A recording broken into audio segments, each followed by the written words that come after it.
সরকারের প্রধানমন্ত্রী পদের কর্তব্য।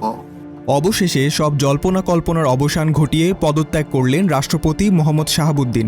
শুক্রবার বিকেলে তার পদত্যাগের বিষয়টি একটি বিশেষ সূত্র আজকের পত্রিকাকে নিশ্চিত করে। এর আগে রাষ্ট্রপতি পদত্যাগ করবেন বলে গেল দুদিন ধরে গণমাধ্যমে খবর রটে বাংলাদেশের ইতিহাসে ৩ সরকারের আমলে রাষ্ট্রপতির দায়িত্বে থাকা শাহাবুদ্দিন ২০২৩ সালের ২৪শে এপ্রিল শপথ নেন। একই বছরের ১৩ই ফেব্রুয়ারি বিনা প্রতিদ্বন্দ্বিতায় রাষ্ট্রপতি নির্বাচিত হন তিনি।